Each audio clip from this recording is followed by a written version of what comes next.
What's up, guys? Since I'm going to be tying a ball valve and shutting the water down in my house, I decided to go out and install this expansion tank at the same time. That way I can kill two birds with one stone. So this hot water tank is an indirect, which runs off of my boiler. If you're not familiar with an indirect tank, it's essentially it's a tank that has a copper or a stainless coil inside where the water would be, and what it does is it takes the heat from your boiler and it runs the 140 160 degree water in that coil, and that's what heats up the water around the coil inside the tank. And but this style of tank, if you have a closed system with a pressure reducing valve and a check valve, which I do because I have elevated water pressure where I live, you have to throw in an expansion tank, a thermal expansion tank, because it needs some place. When you heat the water, it needs some place to go. So when you do this, you have to make sure that it's a potable systems, which is right here. You can't buy a non-potable system that would go on a hydronic boiler. You need to. It's got to be, because these are stainless steel, so they don't rust from the inside and it won't corrode and contaminate your drinking supply. So you got to make sure that you get the right expansion tank for your system and application. I'm putting this on a potable system, and that's what it is calling for. Potable water applications only. So I've already traced out a route for this thing. There's not much room in this boiler room, like I said on my previous video. So we're going to do the best we can with what we have. So the tapping on that tank itself is a 3/4 male.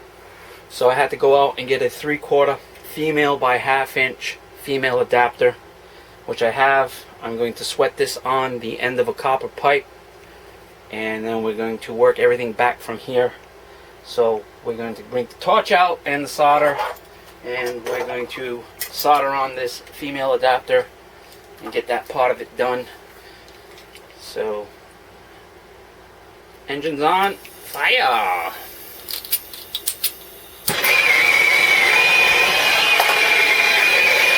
Again, nice cotton rag. Shop towels are really good. The red shop towels. You don't want to use a microfiber rag or anything with polyester in it, because it will melt on your pipe. And you just want to introduce heat.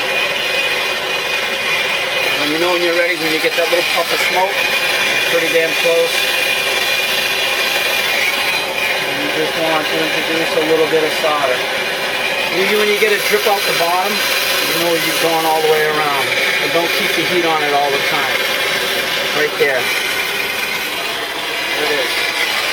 Now put heat right.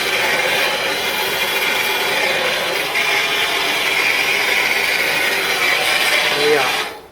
There's a 1/2 inch soldered copper joint. I'm going to allow that to cool. And then we're going to switch the camera around. We're going to angle it at the wall. I'm going to try to show you how I cut into this system and how I'm going to add a T,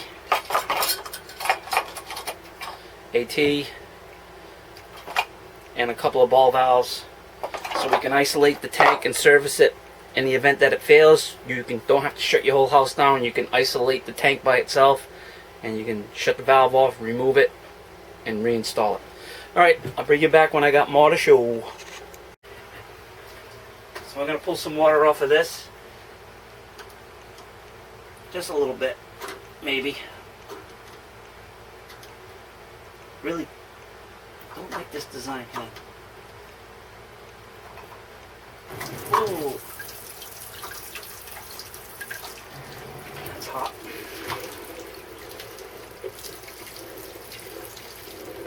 You put the aquastat right over the jar off.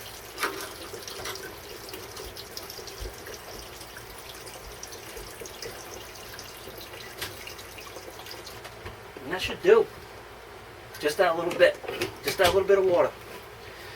That should help me with my endeavor of soldering. Alright, bring you back in a little bit. So that's a little tip. you want to find the lowest point. It's usually the bottom of your hot water tank. Shut your water off, open faucets above you, and draw down through your hot water tank, and the water will seek that lowest point. You don't have to take much, just enough so you don't try to solder with water in your pipe, because soldering with water in the pipe sucks. Alright, back in a bit. Alright, we're going to try to knock that 90 off of that copper pipe right here. I got to try to heat this off and knock it off. Knock it off! And so I have to introduce heat, a little bit of banging, a little bit of swearing. But we're going to keep it rated G. We're not going to swear.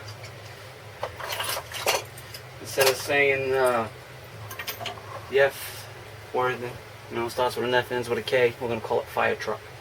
So we're going to get this fire truck off, and this fire trucking thing is going to probably give me a hard time, but we'll get this fire truck right off of that. Right, fire truck? You got to heat this fire trucking thing pretty good though.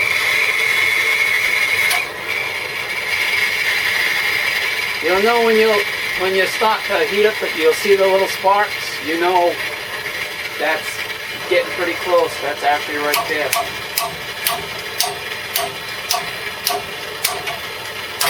So there's that.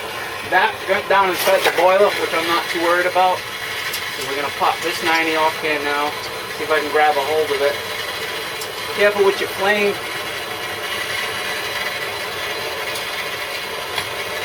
Because you don't want to be calling a fire truck. Because the fire trucking thing lit up on fire. Alright. Put that in the bucket. We got a nice pre-soldered end here. What I do like to wipe it. I am going to sand it. Alright. So that was pretty uneventful. We got that off. I'm going to let that cool a little bit. And then I'm going to introduce the tea to it. So, I'll be back in a second. Fire truck. Okay, I've already fit the tea. The dimension of the T and a 1/2 inch 90, the takeout is the same. The 90-degree angle, you don't have to do any cutting of the pipe. You just, what I knocked off, I just put it right back in place. When you start getting into the bigger T's, then there's a little bit of a takeout because the fitting takes up a little more room.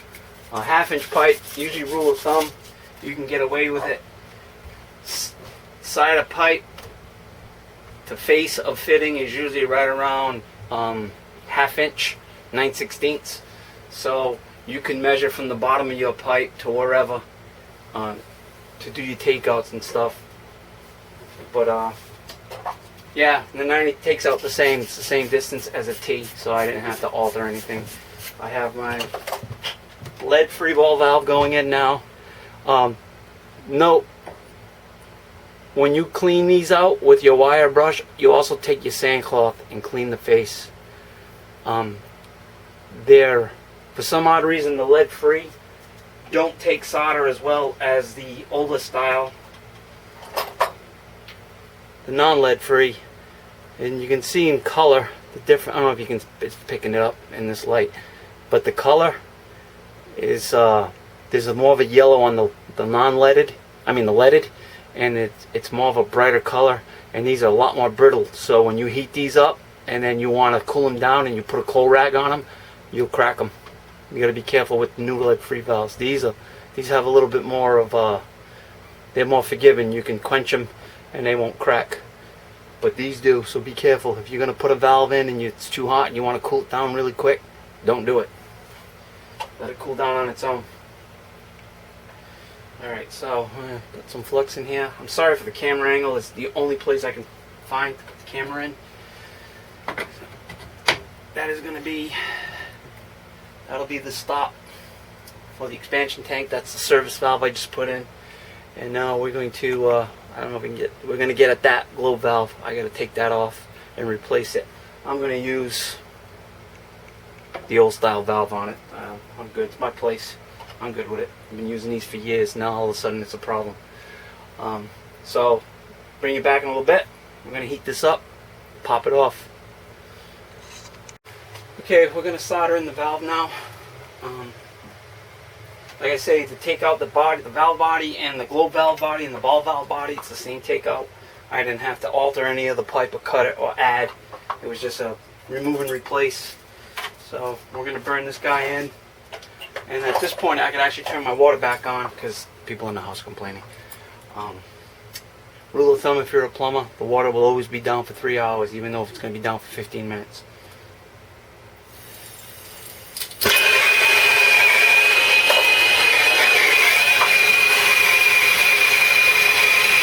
I like to lie. Another hour. About another hour. And when you come back a half hour later, they're happy.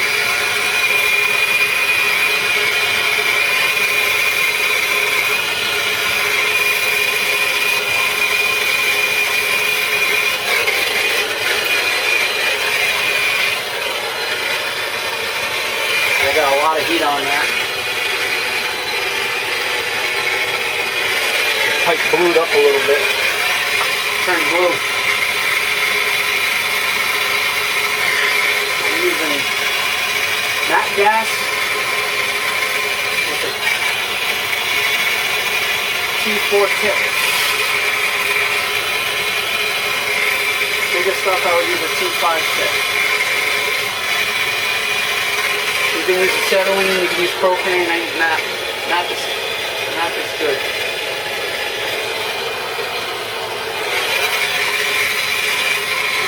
At work we usually use acetylene, burns hot, but man, it whistles and makes a noise.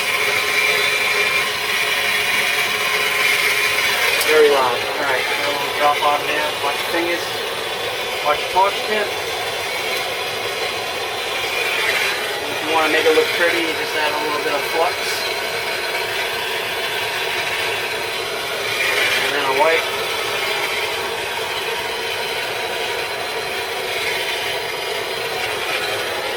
And that's all she wrote. Alright, next step is out of that ball valve, I'm going to bring a piece of pipe out of this way, 90 down into the tank. So I have to set that now. I don't think I can get a good angle of this where I am. So you're going to have to, I don't know. We'll see. I'll show you afterwards. Alright, back in a bit. This is limited visibility. This is the best I can get you guys where everything is in the shop. So now I'm going to solder this joint and this 90 down to the female adapter, which has already been soldered on. That was the first thing I did. So, 2 more joints to burn. 3 more joints to burn, and we'll call that done. Now,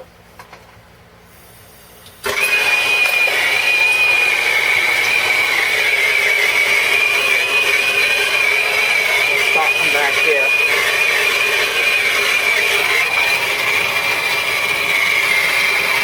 We're gonna call it sweating, I guess.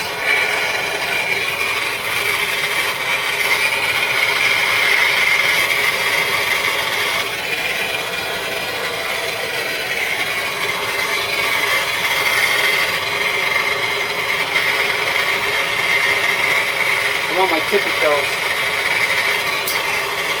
Not much room in there.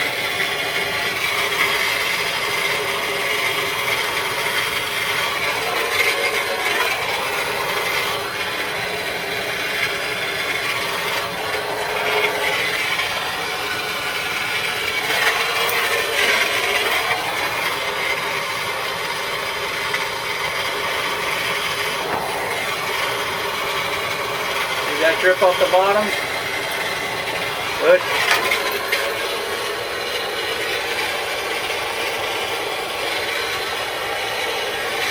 The last joint. Heat the pipe, heat the fitting.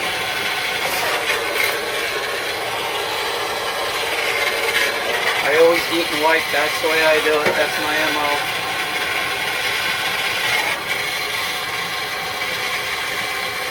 Doing that for years that way, and it seems to work for me.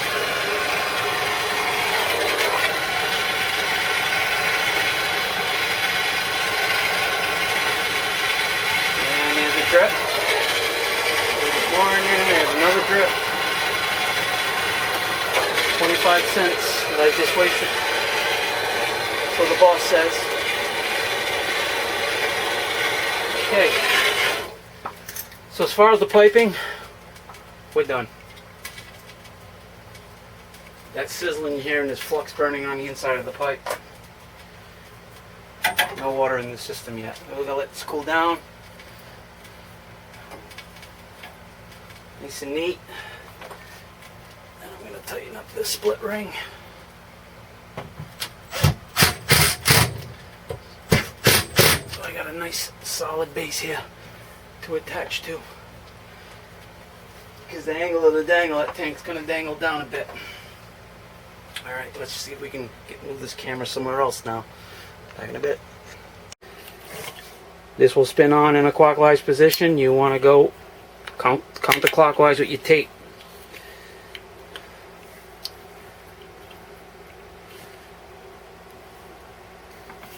Counterclockwise with your tape. And there you go. Usually 3 wraps is more than enough. Pop it off with your finger. Very nice. Very nice. There you go. Takes less time to do it when you're not explaining it, and then you just put a little bit of pipe dope just to lubricate the threads in the Teflon. Sorry, you're out of the camera here. Alright, that's more than enough. Alright, let's put this back over here. Where are you? Where are you? Where are you? Where are you? Where are you? There you are. I tend to not use a wrench on this. I just use the body itself. The body's so wide you get massive torque on it. But you should use a wrench on this. That's what that's for. And hopefully we can get it to go in.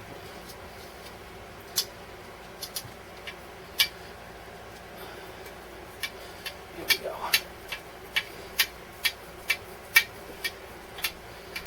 Use a smooth jaw crescent wrench.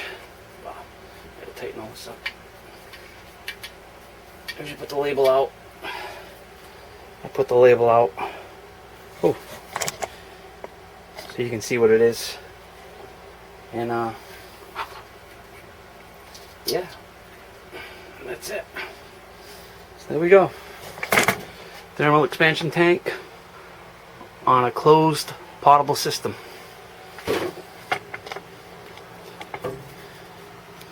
Because it says so. Alright guys, so this is it for that. We got that in. We have service valve. We replaced that globe valve. We have a new 9D and a auto feed on my boiler. A couple of hours worth of work. Took longer because I was filming. And you can do this at home. If you're not, you gotta check for your local codes too. And like the state of Massachusetts, you can't do your own plumbing. You can do your heating. You do everything downstream of that backflow preventer you can do in Massachusetts heating wise, but you can't bring water to it or gas. I'm a licensed plumber in Massachusetts. I'm a licensed plumber in the state of Rhode Island, so I can do this stuff. It's not hard though if you want to try it yourself. And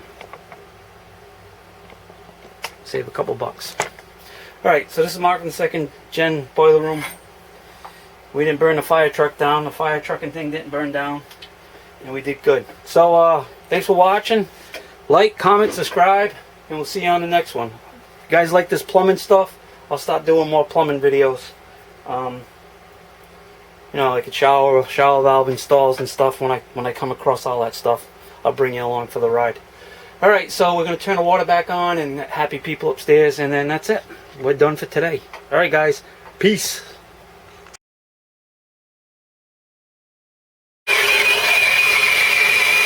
Once you see the spitting, there's a little spark. There we go. See that? Now you're getting close. And sometimes when... Oh, I should have sawed it up above me. Oh, shit. Fire truck.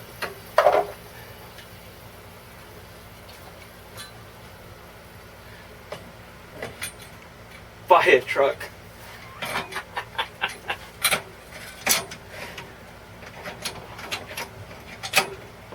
Hold on. Oh. You know, things take longer when you do this stuff and trying to film it. I'll be back in a second.